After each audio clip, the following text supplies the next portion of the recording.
Hola, hi, this is Al, your probability and statistics instructor. Let's get to work.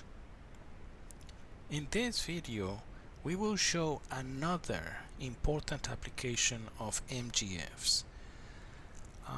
And to illustrate this application, we are going to use an example. We're going to solve a problem that will help you see how this application works. Okay? That's the problem I would like to solve with you. Okay?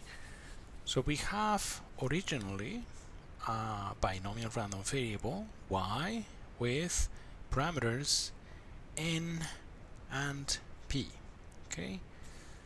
Then what we do is we transform this variable. We create a new random variable w, and w is going to be defined as n minus y.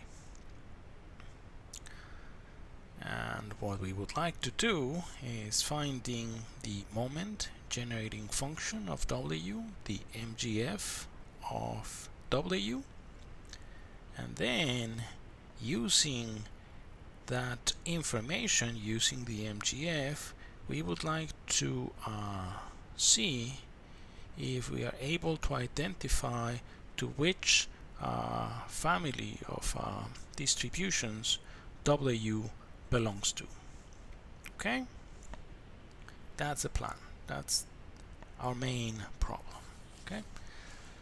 So, before we start solving this problem, let me remind you about something we have already done together. Okay? So in another video, remember, we derived the formula for the MGF of a binomial distribution with parameters n and p, right? Remember, we used the binomial theorem to do this. And it turns out that the MGF of a binomial distribution with those parameters n and p looks like this: p times e to the power of t plus 1 minus p, the whole thing to the power n. Okay?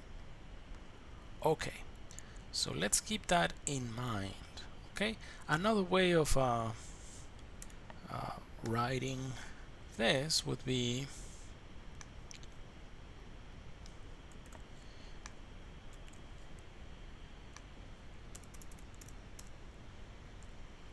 that, right? Instead of we define q as 1 minus p. Okay, same thing, just notation. Okay, keep that one in mind. It will be useful. Okay, let's go back to our main problem and let's find a solution to that problem. First, part A. Now, before we begin doing calculations, doing math, what I would like you to do is see if you have any intuition behind this problem.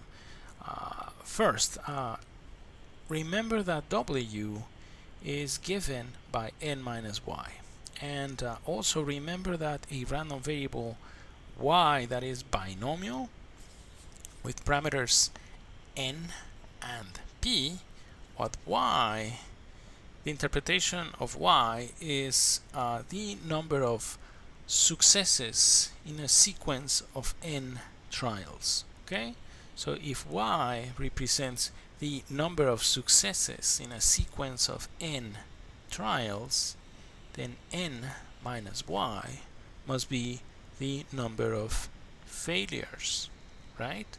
So what I would like you to do right now is think if you can guess what the distribution of the number of failures would be. what do you think is going to be? If you had to guess, what do you think the distribution of W will be? And then just file it away. We're going to do the math and see if your intuition was right, if what you expected was going to happen is correct. Okay,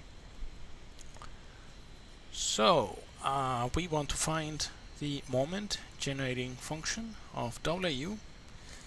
Let us start with the definition of MGF. So by definition, the MGF of W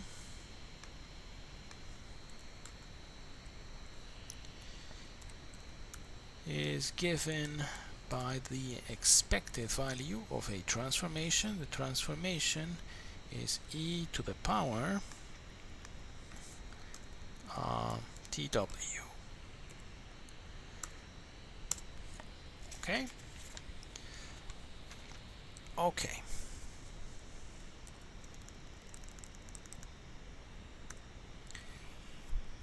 Now bear in mind that we have information not about W but about n minus y. We know that y has a binomial distribution. So let's try and rewrite this in terms of y, because we have information about the original random variable y. So just by the way we defined W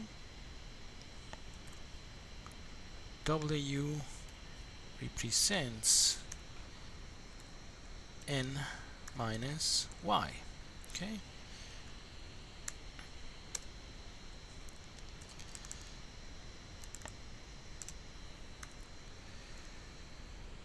And I know that every time we have something like this, an expected value of a transformation, I ask you to remember that it is just we just have to modify the definition of expected value.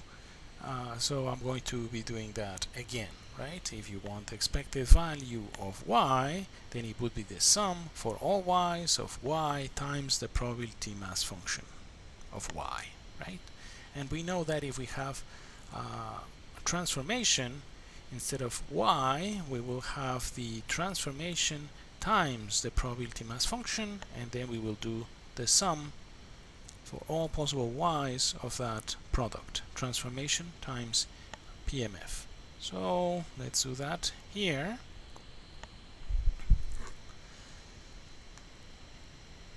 We know that y has these possible values, 0 up to n, because remember that y is the number of successes in a sequence of n trials. So we could observe 0 or 1 or 2 up to n and anything in between. Okay? Okay. So as we said, it would be the value of the transformation evaluated at a particular y times the probability mass function of y. And we know, right, that the probability mass function for a binomial is n factorial divided by y factorial times n minus y factorial times p to the power of y 1 minus p to the power n minus y. Okay, are we good? Now let's try and simplify this.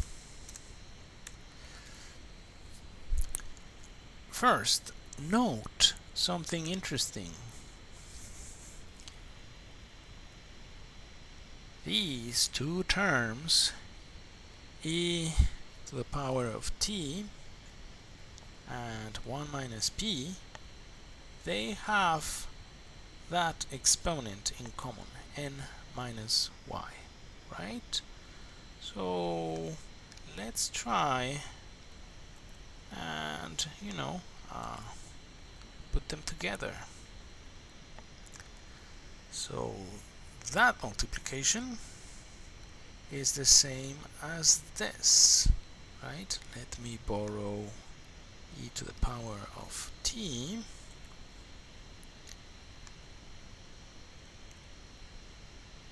I don't need it here anymore.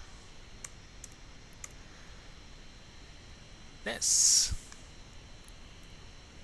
would be the same as this.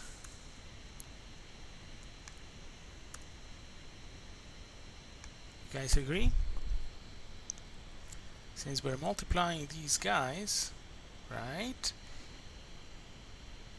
that would be the same.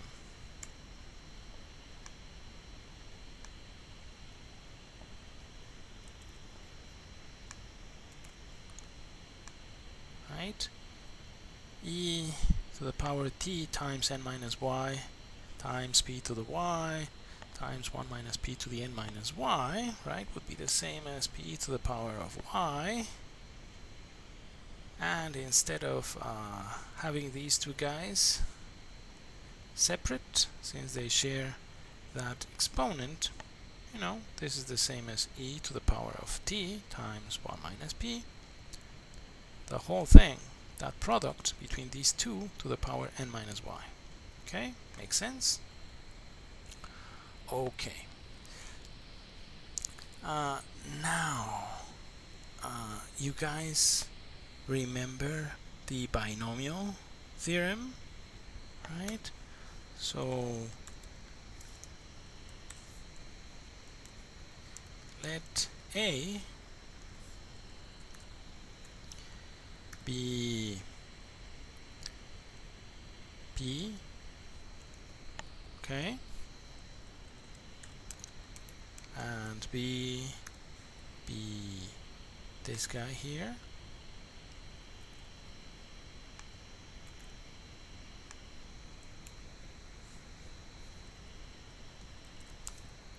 so then what we have here is the same as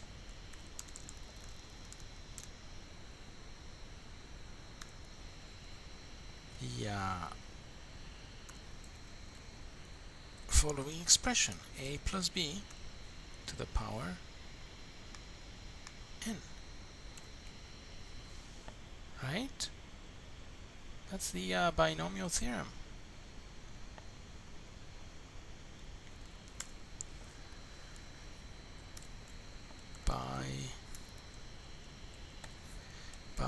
Binomial theorem. Okay, but now let's rewrite this. Okay, let's put these guys back and remember that the expression that we have here is the MGF of the random variable w. So what we have is that the MGF of w is p plus 1 minus p e to the power t, the whole thing to the n power, right? So we have found the MGF of w. We are done with part A, right? Okay. Now let's do part B. So what we want to do is see if that suggests the distribution to which w belongs to, right? Okay.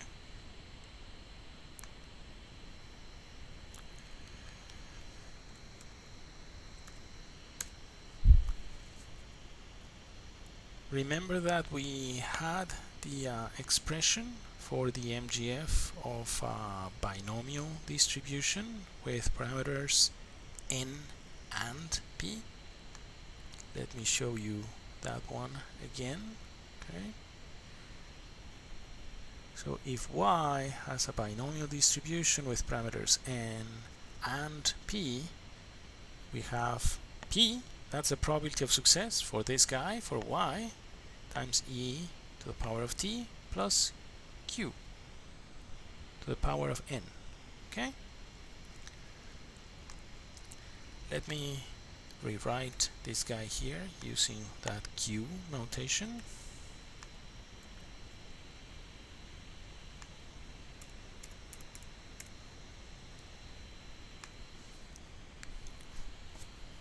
Let's compare. Now, instead of p to the power p times e to the power t plus q, and the whole thing to the power of n, what we have is q, right? Q is multiplying et. That n, that's the same. So, if we compare these two guys, this guy, the MGF of W, the one we just derived, looks like the MGF of a binomial distribution with parameters. Now, the probability of success is Q, and number of trials, N. Right? So let's write that down, that observation. So the MGF of W looks like the moment generating function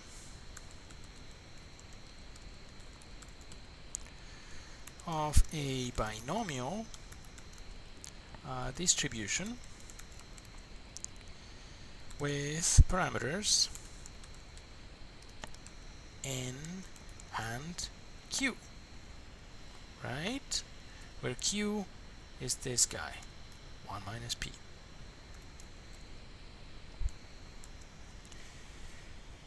Guess what? It turns out that MGFs are unique. Okay? So if after you derive the MGF of a random variable, the MGF, the expression of the MGF looks like the MGF of a particular family of distributions, say that instead of this expression looking like this, say that it looked like the MGF for a Poisson distribution. So by the uniqueness of the MGFs, then that new random variable must belong to the Poisson distribution family. Make sense? Something that you have to also check is the values. Okay? So in this case, we know that binomial, right, must have as possible values 0, 1, 2, up to n. And yeah, that would be the case for W, right? We call that, we have a fancy word for the possible values of random variable. Sometimes you will hear that term, the support of the random variable. Okay, so anyway, the MGF looks like the MGF of a binomial, and the support possible values, let's see, if y equals n, then you have 0. If y is 1, then you have n minus 1, so on. And then if y equals 0, you have n. So W goes from 0 up to n. Those are the possible values. So you have the right support, and you have the right expression for this. Okay, so let's just write that down, that because moment generating functions are unique, W must have a binomial distribution. Okay, so because MGFs are unique, W must have a binomial distribution, which kind of makes sense, right? If y was if y represents the number of successes in a sequence of n trials with probability of success in any given trial p, then since w is n minus y, yeah, it makes sense that what we're counting with w is the number of failures, but then the probability of observing a failure is the complement. It would be 1 minus p. So the probability of success is 1 minus p, right? So makes sense. Okay, so this summarizes what we have done, what we wanted to do here, what I wanted to show you here. This is the other important application of MGFs. MGFs will allow you to identify the family distribution, the family a random variable belongs to. Okay? Okay. So that's it for now. Please take care and keep working hard. Thanks for watching. See you next time. Bye.